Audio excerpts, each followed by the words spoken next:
bucka, bucka, bucka, bucka, bucka. Haha. You know the deal.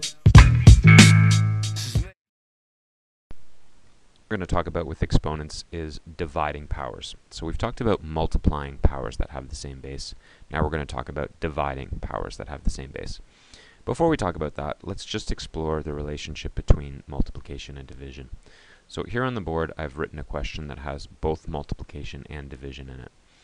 What we have here is division written as a fraction. And when division is written as in a fraction in this way, we have to solve anything that's in the numerator and denominator before we do the division. So here in the numerator we have 4 times 3.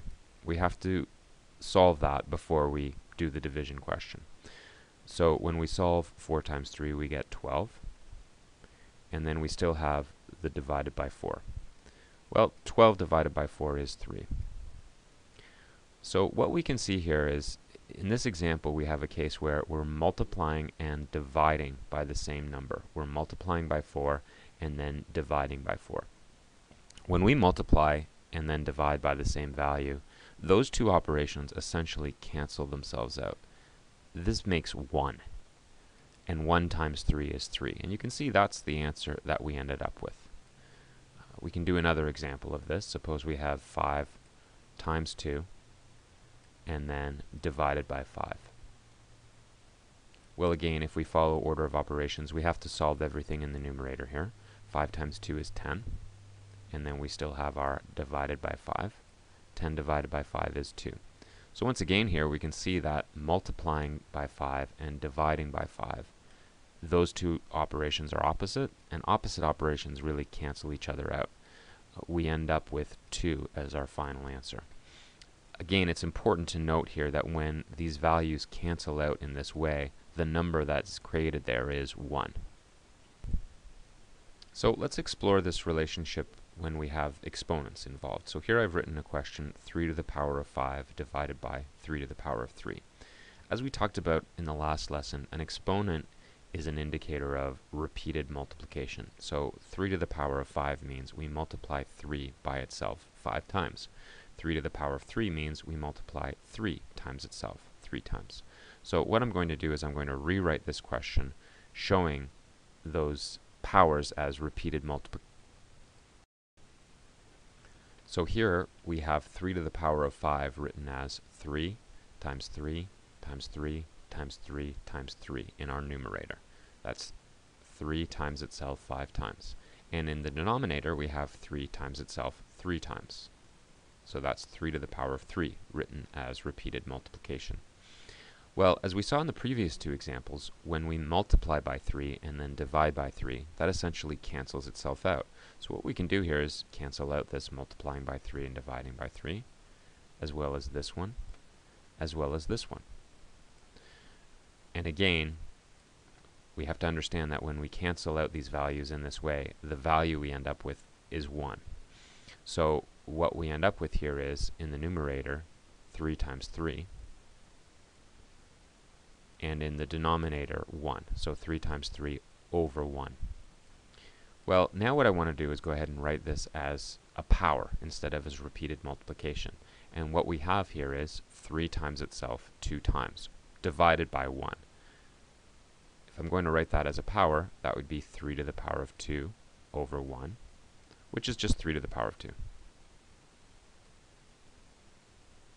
So initially we started off with 3 to the power of 5 divided by 3 to the power of 3, and we ended up with 3 to the power of 2. Let's look at another example where we're dividing with powers involved. So here we have 5 to the power of 7 divided by 5 to the power of 3. And again, what I'm going to do is rewrite this as repeated multiplication. So when we write that question using repeated multiplication, in the numerator I have 5 times itself 7 times, and in the denominator I have 5 times itself 3 times. Well, once again here we have a case where we're multiplying by 5 and dividing by 5. And when we do that, as we've seen before, those essentially cancel themselves out. So we can cancel these 5s out, these 5s out, and these 5s out. Now in the denominator we end up with 1, and in the numerator we end up with 5 times itself 4 times. Well, if I'm going to write that as a power, that would be 5 to the power of 4. So we started with 5 to the power of 7 divided by 5 to the power of 3, and we ended up with 5 to the power of 4. Now, as you probably recognize here, there's a bit of a pattern emerging when we're dividing powers that have the same base. For our first example here, our exponent with the numerator was 5, and our exponent with the denominator was 3. And we ended up with an exponent of 2, with the same base, of course. With our second example, our exponent was 7 in the numerator, and our exponent was 3 in the denominator, and we ended up with an exponent of 4 in our final answer. Again, with the same base. Our base here is 5. So as you probably recognize, when we're dividing powers that have the same base, what we're actually doing with the exponents is subtracting the exponents. And that works because of this property of canceling out, multiplying, and dividing the same value. So here's another example where we're dividing powers that have the same base. In this case, instead of using a number, I just used a variable, x. Now, I could write these as repeated multiplication, but I don't think it's necessary at this point. We've seen a couple of these now where we understand as long as we have the same base, what we're simply going to do is subtract the exponents. So our final answer here is the same base, which is x. If we subtract 9 minus 4, we get 5. So here's another example where we're dividing powers that have the same base. In this case, the base is 2, and both of our exponents are actually 3. Well, as we've seen in our answer, the base is going to be the same, and we're subtracting the exponents. So in this case, we're going to subtract 3 minus 3. Well, 3 minus 3 is 0. So as a power, our answer here is 2 to the power of 0. I want to explore what this power of 0 means. So what we're going to do is we're actually going to take a look at what this means for repeated multiplication.